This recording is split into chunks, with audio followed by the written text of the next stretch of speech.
Diduga mengantuk, truk tabrak teras konter di Kabupaten Tuban.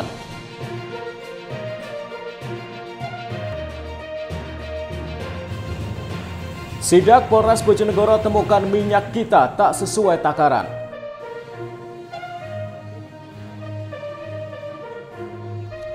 Assalamualaikum warahmatullahi wabarakatuh, pemirsa JTV Bojonegoro. Senang sekali saya Semi Ramadan kembali hadir menjumpai Anda di program Sketsa Pengawan untuk edisi hari ini.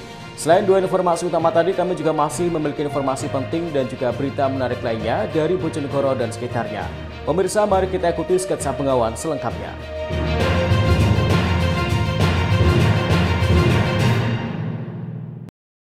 Pemirsa, kita awali informasi yang pertama. Diduga akibat sopir mengantuk, sebuah truk menabrak konter di pinggir Jalan Raya Merak Urak, Kabupaten Tuban. Beruntung tidak ada korban jiwa dalam peristiwa ini, namun truk dan warung mengalami kerusakan cukup parah. Detik-detik kecelakaan tunggal yang terjadi di Jalan Raya Fatkur Rahman Kaprawi, Desa Bogorejo, Kecamatan Merak Urak, Kabupaten Tuban, Rabu malam terekam CCTV. Sebuah truk Toyota merah bernompol S8220HA secara tiba-tiba berbelok dan menghantam pagar beserta tiang konter yang berada di pinggir jalan. Peristiwa bermula saat truk yang dikemudikan Doni Eko Fitrianto, 24 tahun, warga desa Montong Sekar, Kecamatan Montong, Kabupaten Tuban, melaju dari arah barat ke timur. Sesampainya di lokasi kejadian, truk yang sebelumnya berjalan lurus ini tiba-tiba oleng keluar jalur, lalu menabrak bangunan konter. Polisi menduga kecelakaan disebabkan sopir truk box mengalami kelelahan serta mengantuk. Beruntung tak ada korban jiwa.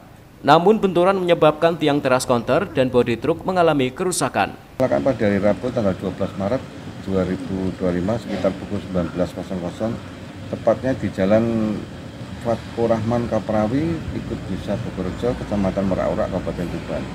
Kronologi kejadian tersebut bermula dari truk ini Toyota Dina yang dikemudikan oleh Doni Eko Fitrianto berjalan dari arah barat ke timur. Kemudian oleng ke kanan, pengakuan pengemudi pada saat oleng ke kanan, kemudi rasa terkunci. Ini faktor sementara pengakuan dari pengemudi terkunci, nanti kita akan lebih lanjut berkonsultasi dengan teknisi mesin kenapa kok bisa terkunci. Karena dari hasil CCTV yang kita peroleh, bahwasanya kendaraan tersebut oleng ke kanan, otomatis bisa diduga kelalaian dalam pengemudi ada penyebab lain, yaitu bisa jadi mengantuk. Kini polisi masih mendalami penyebab kejadian tersebut. Guna kepentingan penyelidikan, truk dievakuasi ke Mapolres Tuban. Siki Muhammad, Husni Mubarok, JTV Tuban. Sementara itu, seorang petani di Kabupaten Ngawi ditemukan tewas tersengat listrik untuk jebakan tikus di area persawahan. Korban diduga lupa mematikan aliran listrik saat hendak mengambil tikus hasil menjebak. Untuk kesekian kalinya, petani di Kabupaten Ngawi kembali menjadi korban jebakan tikus yang dipasang sendiri. Korban adalah Kusnanto, 52 tahun, warga Desa Beran, Kecamatan Kabupaten Ngawi, yang ditemukan tewas tergeletak di pematang sawah miliknya. Korban ditemukan terlentang tepat di samping kawat yang dialiri listrik. Menurut Pujiono, adik korban, ia awalnya diminta bapaknya untuk mengecek keberadaan korban di sawah. Setelah disisir ke tengah sawah, korban ditemukan dalam kondisi kaku dan meninggal dunia. Adik korban langsung mematikan aliran listrik pada kawat yang terhubung.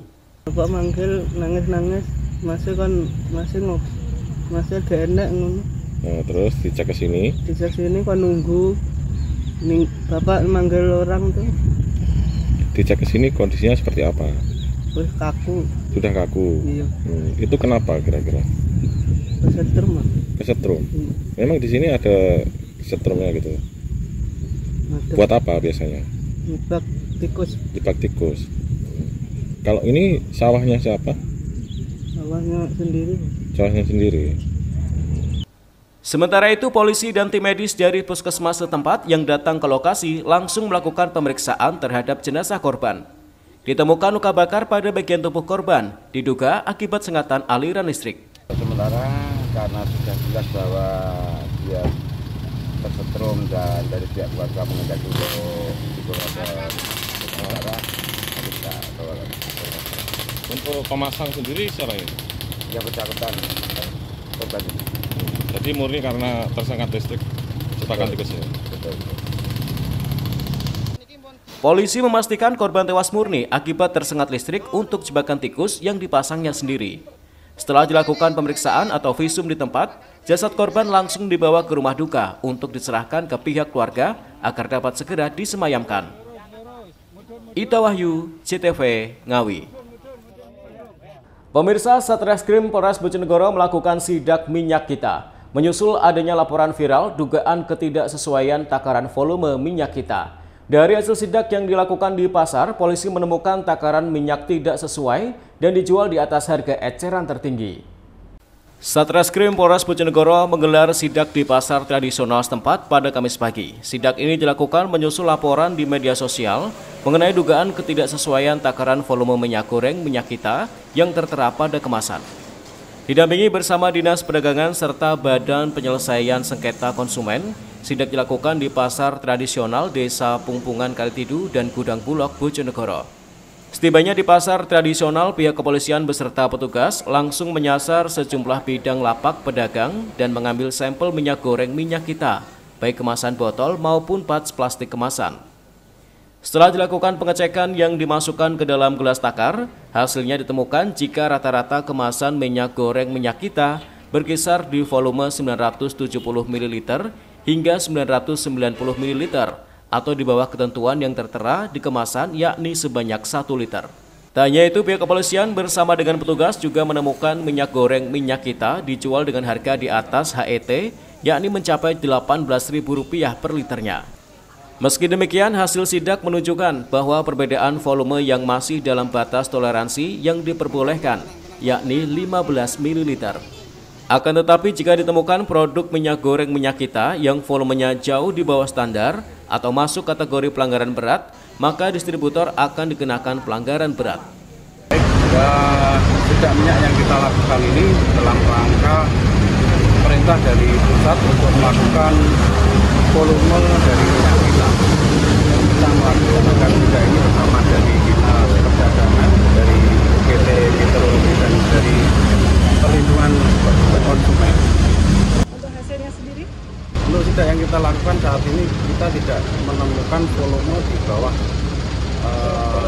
toleran. Semuanya yang kita lakukan tadi ada batas toleran yang wajar. Ini dari hasil sidak tadi ada berapa jenis minyak kita produksinya beda-beda atau gimana, Dan? Jadi yang kita lakukan sidak untuk di Bulog ini ada 2 produsen, yang dari PT Best Gresik sama PT yang dari Karanganyar, Jawa Tengah, KMM. Dari sidak di pasar tadi ada temuan juga dan minyak kita itu harganya di atas rata-rata atau di atas HET? Untuk terkait volume memang tadi kita tidak menemukan adanya selisih, artinya semuanya ada di batas toleran. Cuma yang kita dapatkan tadi penjual itu menjual di atas HET. Edo Jody Aldian, CTV, Bojonegoro. Jual motor curian di medsos, pelaku ditangkap saat COD. Informasinya akan kami hadirkan sesaat lagi, tetaplah di Sketsa Penggawan.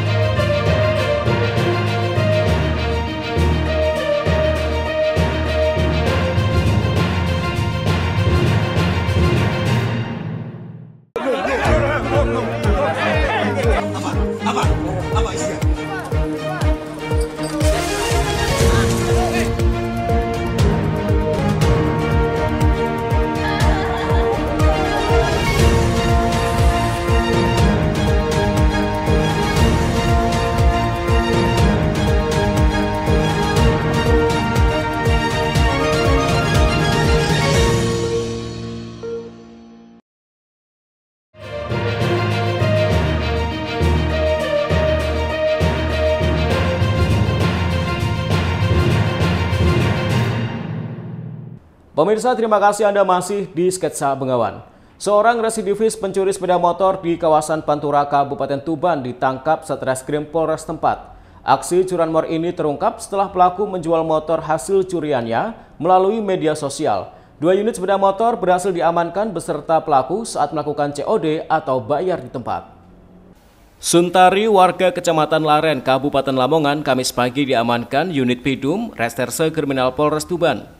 Pelaku diamankan setelah kedapatan mencuri sepeda motor Beat milik Nur Hadi, warga desa Sumurgung, Kecamatan Palang, Kabupaten Tuban. Pelaku ditangkap saat ketahuan menjual motor hasil curiannya di sebuah media sosial Facebook. Saat itu, petugas kepolisian melakukan identifikasi foto kendaraan yang diposting pelaku dan berpura-pura membeli motor tersebut. Kemudian saat melakukan COD atau bayar di tempat, pelaku langsung dibekuk polisi di Jalan Raya Stan, Desa Pucuk, Kabupaten Lamongan.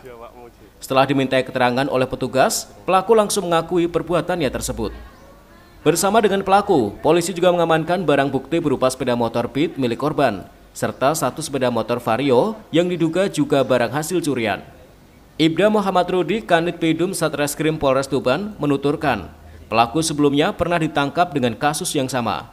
Pelaku melakukan aksinya dengan cara mencari kesempatan dan memantau motor yang tidak terkunci. Loginya, jadi modusnya adalah dia keliling mencari situasi yang aman untuk diambil, sehingga ada kesempatan untuk mengambil. Kebetulan bunyinya nempel Di rumah ibadah atau di rumah warga. Kebetulan di dalam atau di luar? Di teras. Dan bisa tertangkap gimana? Jadi setelah kita mendapatkan informasi hari Kamis itu, hari Jumat kita dapat informasi barang itu dijual di daerah Babat, Lamongan, lewat postingan di Facebook. Kemudian dari itu kita pancing, kemudian mau dibeli orang, kemudian kita pancing pakai akunnya Suntari, kita lidik, ternyata orang ini. Terus kemudian kita pancing dengan motornya kita dijualnya ini mau dijual, kita pancing lagi nih.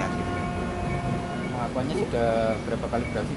Untuk TKP, untuk pengakuan ini residivis 2 kali, cuma residivisnya di Lamongan. Untuk mempertanggungjawabkan perbuatannya, pelaku harus mendekam dalam sel tahanan Mapolres Tuban. Pelaku dijerat pasal 362 KUHP tentang pencurian dengan ancaman hukuman maksimal 5 tahun penjara. Siki Muhammad, Husni Mubarak, CTV, Tuban. Sementara itu, ratusan warga berebut membeli bahan kebutuhan pokok dalam gerakan pangan murah.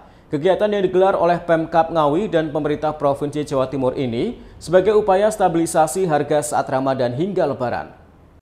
Sejumlah harga komoditas kebutuhan bahan pokok saat Ramadan ini mengalami kenaikan. Sebagai upaya stabilisasi, pemerintah Kabupaten Ngawi bekerja sama dengan pemerintah Provinsi Jawa Timur menggelar gerakan pangan murah yang diselenggarakan di Jalan Serong Alun-Alun Merdeka Ngawi. Sejumlah komoditas bahan pokok mulai beras, minyak goreng, gula dijual di bawah harga pasaran.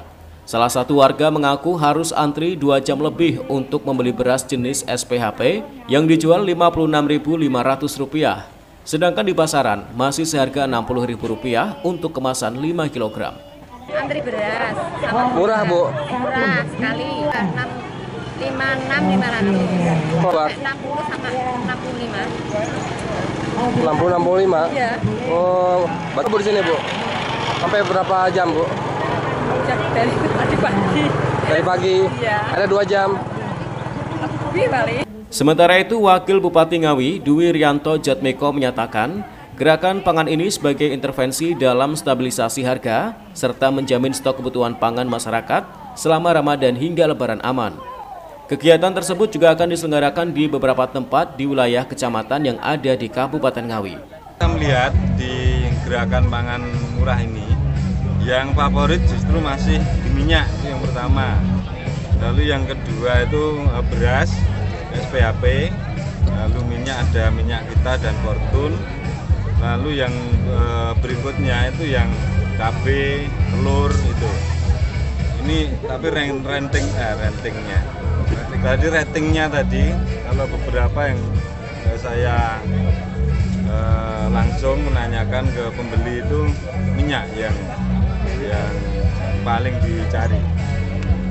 Itu intinya target kita minimal ada 3 lah. Yang pertama kita memastikan pasokan, jadi seluruh komoditi khususnya sembako ini menjelang Idul Fitri aman, itu yang pertama itu. Lalu yang kedua juga bagaimana inflasi itu bisa terkendali dengan baik seiring dengan laju semakin dekatnya hari raya. Lalu yang ketiga daya beli masyarakat kita biar terus. Seperti diketahui, saat momentum Ramadan hingga Lebaran, harga komoditi bahan pokok mengalami kenaikan cukup signifikan. Hal ini seiring dengan tingkat kebutuhan masyarakat yang naik serta keberadaan stok yang terbatas. Ita Wahyu, CTV, Ngawi. Pemirsa, rumah yang digunakan untuk merakit senjata api di Kabupaten Bojonegoro ternyata adalah rumah kontrakan salah satu pelaku. Pelaku sudah mengontrak rumah tersebut selama 5 tahun terakhir. Inilah rumah yang digerebek personil gabungan dari Polda Jatim dan Satgasus Mabes Polri pada Sabtu 8 Maret 2025 sekitar pukul 22.00 waktu Indonesia Barat lalu. Rumah sederhana yang ada di perumahan Kalianyar, Kecamatan Kapas, Kabupaten Bojonegoro dijadikan tempat produksi senjata api ilegal untuk dipasok ke kelompok kriminal bersenjata atau KKB di Papua. Dalam penggerbekan tersebut, Teguh Wiono, pemilik rumah kontrakan yang merupakan warga Kelurahan Karangpacar, Kota Bojonegoro, ditangkap beserta 2 pekerjanya, masing-masing Muhammad Kamaludin, warga Dusun Gempol, Kecamatan Sukosewu, Bojonegoro, dan Pujiono, warga Dusun Tirogo, Kecamatan Jatirogo, Kabupaten Tuban. Selain mengamankan para terduga pelaku, polisi juga berhasil menyita 2 senjata api rakitan dan 3 senjata api pendek beserta ratusan amunisi dengan berbagai jenis. Tak hanya itu, piranti untuk membuat senjata, mesin bubut serta kendaraan pickup yang digunakan untuk mengirim senjata api turut diamankan. Bambang, salah satu tetangga pelaku, mengatakan jika Teguh Wiono beserta sang istri sudah tinggal di rumah tersebut sekitar 5 tahun. Sebelum ditangkap polisi, warga setempat tidak pernah menaruh curiga.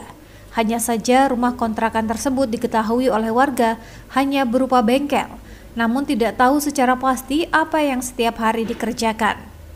Bambang menambahkan, jika terduga pelaku bersama keluarga dikenal sangat tertutup dan jarang berinteraksi dengan warga sekitar perumahan.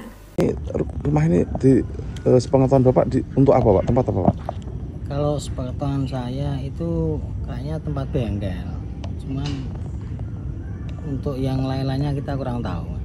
Bengkel ya? Iya, bengkel kayaknya. Bengkel apa Pak itu? Lah saya itu kurang tahu karena kita juga warga biasa, Mas. Tidak pernah jarang untuk ke sini. Banyak aktivitas untuk ke kerja ya, Mas. Itu berarti sudah lama Pak digunakan orang tempatnya? Kalau sumber informasinya yang kita lihat katanya hampir 5 tahun, Mas. 5 tahun ya. Iya. Ini kan kemarin habis ada penggerbekan itu Pak. Ternyata di dalam ini ada produksi senjata api. Apakah Bapak selama ini nggak mengetahui itu ya? Oh, tidak mengetahui sama sekali saya, Mas. Tidak paham masalah aktivitas rumah itu untuk kegiatannya selama ini dibuat untuk yang kemarin ada gerbekan itu saya kurang paham. Kurang paham ya? Untuk pemilik rumahnya sendiri sama warga itu kenal atau enggak ya Pak? Saya tidak kenal selama ini. Enggak kenal ya? Orangnya tertutup atau gimana? Selama ini Pak Teguh agak tertutup ya. Sekedar diketahui, Polda Jatim membongkar sindikat ilegal penyelundupan senjata api rakitan kepada KKB Papua. Petugas menangkap sejumlah tersangka, termasuk ex-anggota TNI. Sementara tempat produksi senjata rakitan tersebut berada di Kabupaten Bojonegoro. Edo Jodi Aldian, CTV, Bojonegoro. Polisi di Jombang dirikan TPQ dan ajari anak-anak untuk mengaji. Informasinya akan kami hadirkan sesaat lagi, tetaplah di Sketsa Bengawan.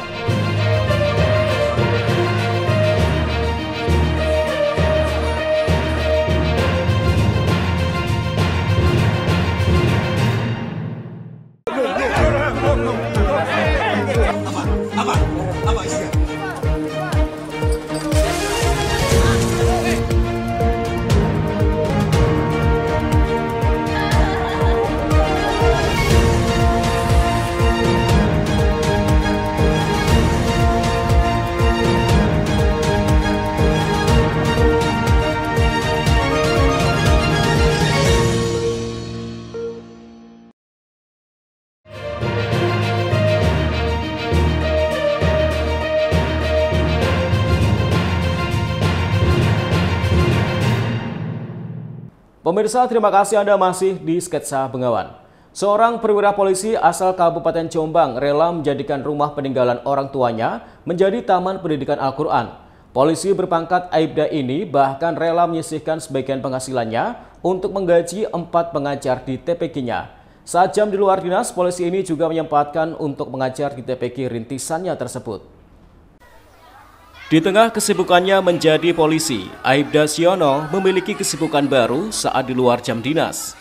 Berada di kampung halamannya di Dusun Paras, Desa Turi Pinggir, Kecamatan Megaluh, Kabupaten Jombang. Bapak dua anak ini menjadikan rumah peninggalan orang tuanya menjadi Taman Pendidikan Al-Quran atau TPQ. Tempat ini diberi nama TPQ Jumatun, nama sang ibunda yang sudah meninggal dunia. Masih berseragam polisi, anggota Sat Sabara ini menyempatkan diri membantu untuk mengajar. Dengan sabar, dirinya membimbing anak-anak di desanya untuk mengenal huruf hijaiyah hingga lancar membaca Al-Quran. Aibda Siono mengaku meskipun tidak setiap hari mengajar saat tidak ada jam dinas, dirinya menyempatkan untuk mengawasi TPQ miliknya, sambil melihat anak-anak belajar mengenal bacaan Al-Quran. Dirinya mengaku bahwa inisiatif mendirikan TPQ karena rumah orang tuanya sudah tidak ada yang menghuninya. Biar ada manfaat, akhirnya muncul niatan mendirikan TPQ tersebut. Hampir 4 tahun rumah ini setelah ibu saya meninggal tahun 2021 tidak ada yang menempati dan rusak. Dan dalam hati saya bagaimana rumah ini nantinya bermanfaat buat warga sekitar sini dan buat amalan yang jariah buat ibu saya. Akhirnya saya berkoordinasi dengan tokoh masyarakat, tokoh agama dan warga sekitar. Alhamdulillah terlaksana TPQ ini dibangun sekitar 3 bulan yang lalu. Mengatur waktunya merawat TPQ ini seperti apa, Pak? Saya sisihkan waktu mungkin hari Sabtu pas libur saya ke sini untuk mengontrol tentang kegiatan anak-anak yang di sini, mungkin masalah absen, masalah kelancaran anak-anak dalam melaksanakan kegiatan sehari-hari. Pengajarnya apa? Untuk pengajarnya kita 4 orang, jadi 3 ustadz dan 1 ustadzah. Alhamdulillah keluarga saya kita sisihkan rezeki gaji kita untuk menghonor 4 ustadz dan 1 ustadzah. Awal mulane omah iki peninggalane bapak ibu. Jadi petang tahun omah iki gak ono sing nempati, rusak. Terus berpikir ya apa carane omah iki bermanfaat. Ya apa carane omah iki berguna kanggo wong desa sekitar sini khususnya anak-anak. Alhamdulillah dengan support masyarakat, support warga sekitar kampung kene mendukung, akhirnya omah iki tak dadekno TPQ. Alhamdulillah muridé 75 arek. Untuk biaya operasional, para pengajar yang berjumlah 4 orang dirinya sisihkan dari gajinya.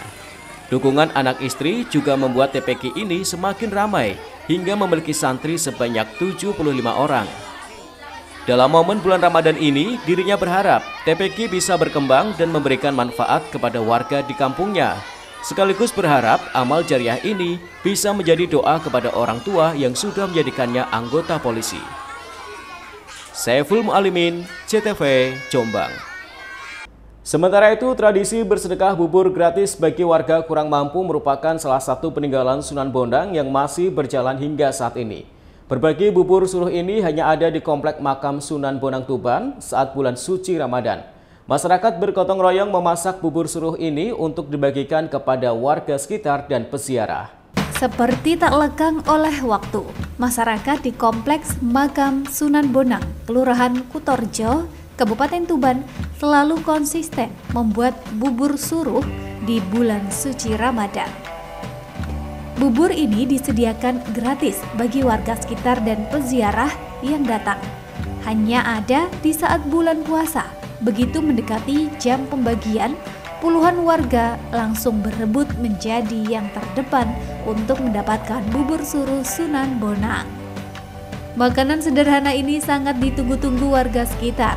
Saat pembagian dimulai, baik anak-anak hingga orang dewasa berkumpul dan rela antri demi mendapatkan sepiring bubur untuk takjil buka puasa. Bagi penikmatnya, bubur suruh Sunan Bonang memiliki rasa khas gurih. Aroma rempah-rempah dan daging sapinya sangat terasa. Banyaknya jumlah warga membuat bubur yang disediakan habis dalam waktu kurang dari 15 menit.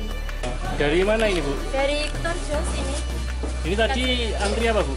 Nanti bubur suro namanya. Bubur suro ya. Ya, Ini tiap Ramadan. Setiap Ramadan. Rasanya gimana, Bu? Rasanya ya enak, ada rempah-rempahnya, ada bumbu gulainya.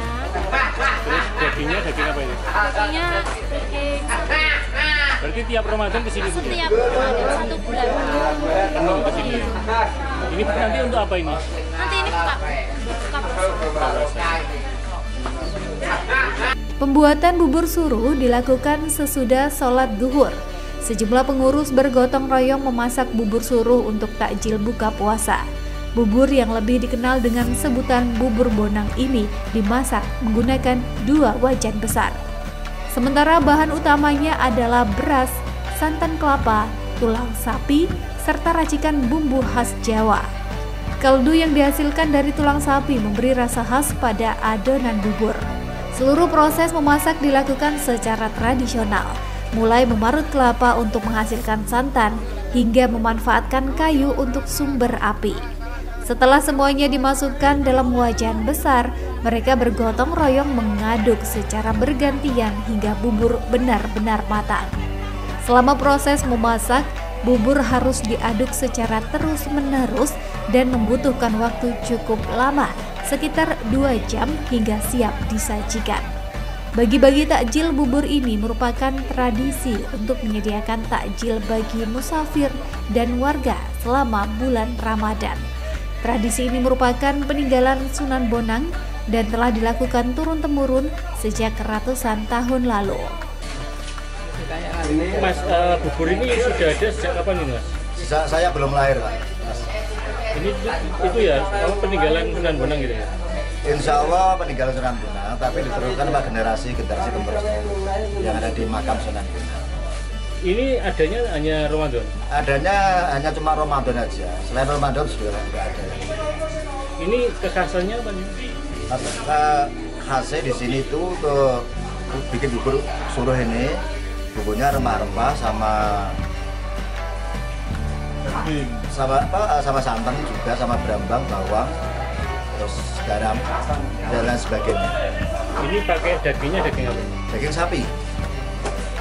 Daging sapi dimasukkan ke wajan, langsung diaduk-aduk sama ibu-ibu sama mas-mas tadi yang bikin. Yang membuat warga kok suka ini apanya? Soalnya kan 1 tahun sekali, jadi orang-orang tuh kangen masakan dari bubur Sunan Bonang. Rasa rempahnya yang kuat dan aroma sapinya yang khas membuat bubur suruh menjadi salah satu buruan warga untuk berbuka puasa. Ziki Muhammad, Husni Mubarak, CTV, Tuban. Pemirsa, jauh dari pantai bukan berarti tidak bisa menyantap menu aneka masakan laut untuk berbuka puasa. Di Jombang, sebuah warung iwak segoro menyuguhkan menu aneka ikan laut mulai dari kerapu asap, kari ikan sembilang hingga kepala ikan. Masakannya yang khas dengan sambalnya yang pedas membuat warung ini tidak pernah sepi dari pelanggan saat jam berbuka puasa. Menjelang maghrib, warung makanan ikan laut yang ada di sudut wisata kuliner Jalan Kiai Haji Ahmad Dahlan, Kabupaten Jombang selalu ramai didatangi pengunjung. Sementara sang pemilik mulai sibuk menyiapkan aneka menu olahan ikan pesanan dari para pembeli yang akan berbuka puasa di warung ini. Pemilik warung ini menyediakan sejumlah menu masakan ikan laut yang jarang dijumpai di Jombang. Mulai menu berkuah, mulai dari rajungan pedas, kare ikan sembilang, serta kare kepala ikan kakap. Sedangkan yang menyukai ikan asap, tersedia kerapu asap, benggol asap, kakap asap, dan tuna asap. Pembeli bisa menikmati aneka menu dengan sambal yang juga bermacam-macam. Tinggal pilih yang disukai tanpa menambah rupiah. Fata Rohim, pemilik warung, mengatakan dalam bulan puasa ini yang paling diminati menu kare kepala ikan kakap. Sebab terdapat kuah dan beraroma sedap, sehingga menambah selera saat berbuka puasa. Diminati di bulan puasa itu yang kebanyakan order itu kepala ikan ya. Kepala ikan di kenapa? Kare, karena apa? Segernya seger ya. di kare. Juga kemarin banyak yang kerapu atau kakap itu diasap dulu, baru disiram bumbu kare atau gulai. Setelah diasap di bumbu gulai. Sehari bisa habis berapa ikan? Kalau sehari ini kita untuk bulan puasa ini karena sulit ikannya. Kita kemarin aja dapatnya ada berapa kilo? Ada 40 kilo ya, 40 kilo. Jadi nggak musim angin. Bagi pembeli yang menyukai menu ikan asap mengatakan daging ikan yang diasap sangat terasa sedap, bahkan bumbunya juga terasa hingga ke daging ikan. Menikmati ikan asap bertambah nikmat dengan sambal yang sesuai selera. Sukanya yang asap. Harganya gimana? Harganya murah, 35.000. Ada rasa-rasa seperti apa yang sambalnya atau masakannya seperti apa? Untuk kontur dagingnya itu kalau diasap itu lebih terasa, lebih mantap. Kalau untuk sambalnya tergantung ini sangat pedas sekali sambalnya ini, mantap pokoknya. Harga makanan ikan laut di warung ini cukup terjangkau, mulai dari Rp20.000 hingga Rp65.000 per porsi. Banyaknya pembeli membuat pemilik warung kewalahan karena saat ini ikan laut sulit didapat, meskipun pemesanan langsung ke Pulau Madura. Saiful Mu'alimin, CTV, Jombang. Pemirsa, informasi tadi sekaligus mengakhiri sketsa Bengawan untuk edisi hari ini. Jangan lupa follow akun sosial media kami di bawah ini. Kirimkan kritik dan saran Anda ke alamat email kami jtv.bojonegoro@jtv.co.id. Terima kasih atas kebersamaan Anda. Saya Semir Ramadan bersama kerabat kerja yang bertugas pamit dari hadapan Anda. Wassalamualaikum warahmatullahi wabarakatuh. Salam JTV Bojonegoro.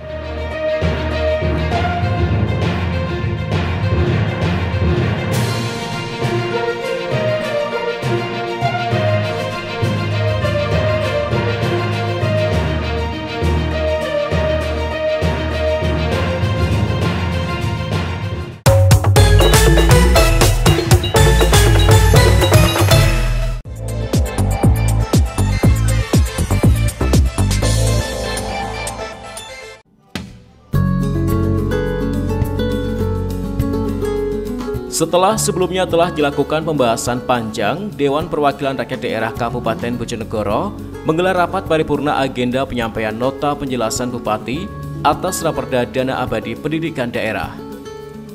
Berlangsung di ruang paripurna Senin siang, rapat paripurna telah memenuhi quorum. Rapat dipimpin secara langsung oleh Ketua DPRD Abdullah Umar dan didampingi Wakil Ketua DPRD Sahudi, Bambang Sutriyono, dan Metro Atin, serta dihadiri oleh Bupati Bojonegoro Setiawahono dan Wakil Bupati Bojonegoro Nurul Azizah.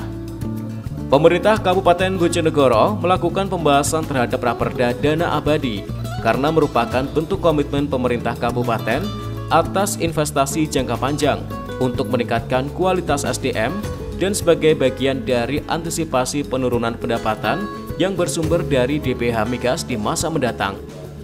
Perlu diketahui, jika dana abadi pendidikan sendiri telah ditetapkan dalam Peraturan Menteri Keuangan Nomor 64 Tahun 2012 tentang tata cara pembentukan dan pengelola dana abadi daerah. Dalam nota penjelasan, Bupati Bojonegoro Setiawahono menyampaikan, Raperda Dana Abadi Pendidikan Daerah sebagai upaya pembangunan sumber daya manusia maka harus diutamakan. Karena melalui pendidikan akan tumbuh kesempatan kepada masyarakat untuk meningkatkan keilmuan dan kualitas hidup, sehingga dapat mengurangi keterbelakangan maupun kemiskinan. Pemkab Bojonegoro berupaya untuk menjamin akses pendidikan bagi masyarakat dengan melalui dana pendidikan berkelanjutan. Hal ini sejalan dengan misi pemerintahan Setiawahono dan Nurul Azizah membangun sumber daya manusia Bojonegoro yang berkualitas, unggul, berbudaya, berakhlak, dan bahagia. Di samping mewujudkan komitmen untuk membangun pondasi sektor pendidikan, maka pembentukan Peraturan Daerah Dana Abadi Pendidikan Berkelanjutan merupakan bukti nyata akan berlangsungnya manfaat sumber daya alam untuk jangka panjang.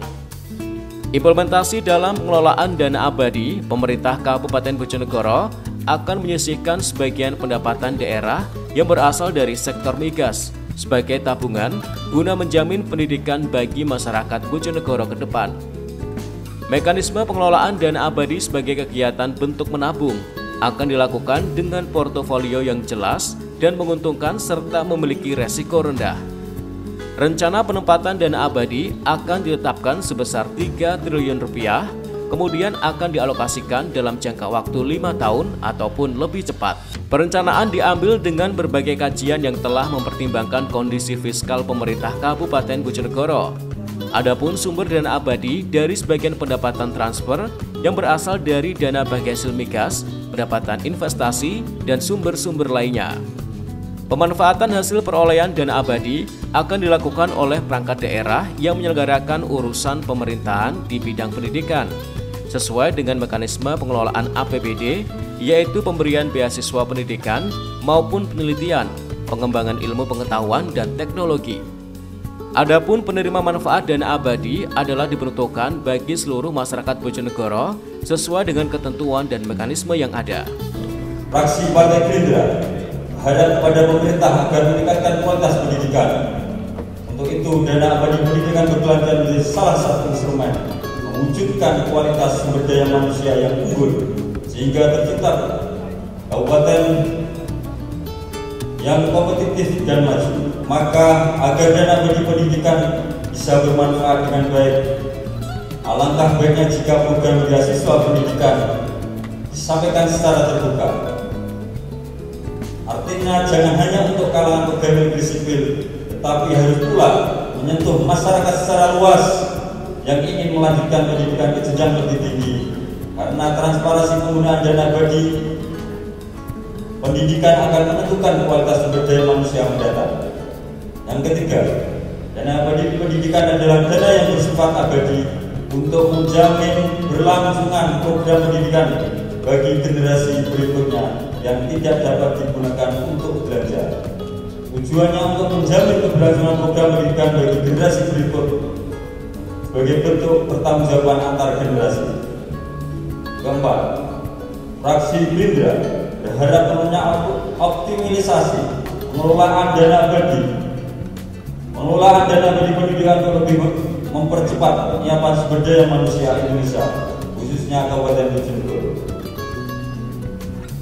Kelima, fraksi Partai Gerindra sangat mendukung untuk disusunnya rancangan peraturan daerah dana abadi pendidikan berkelanjutan daerah.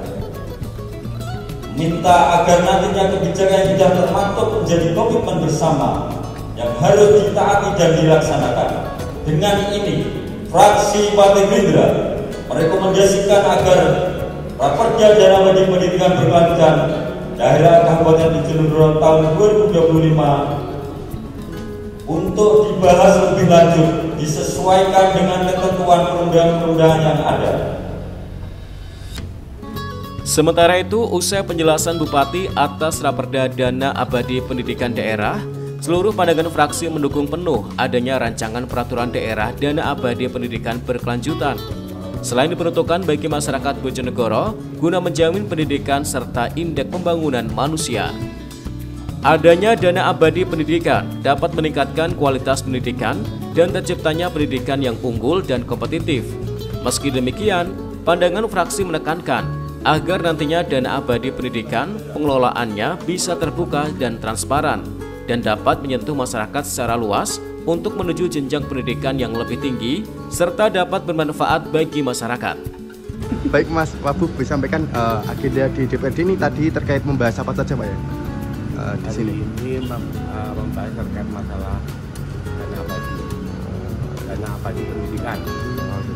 Untuk dana abadi ini nantinya untuk kebutuhan seperti apa saja Pak? Untuk jangka panjang di Kabupaten Bojonegoro sendiri dana abadi. Di sini untuk dana abadi dalam 5 tahun ke depan kita mengagendakan minimal 3T. Harapannya setelah industri migas turun itu ini bisa menjadi cadangan untuk beasiswa dan kebutuhan pendidikan.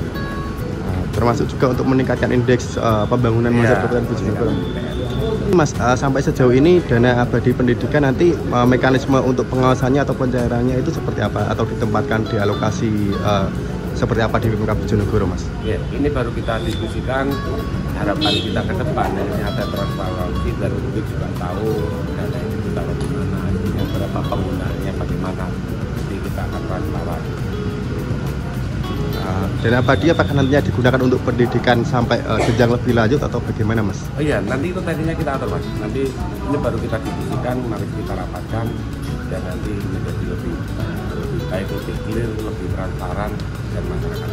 Apakah ada kira-kira sendiri, Mas, untuk pembahasan raperda dana abadi tadi? Mas, ada kendala tersendiri untuk perancangan? Ada, Mas. Kita nggak ada semuanya kok peran. Aman. Mungkin ada harapan tersendiri, Mas, dengan adanya raperda dana abadi bagi stakeholder atau pihak-pihak untuk mendukung program seperti ini, Mas? Iya ada.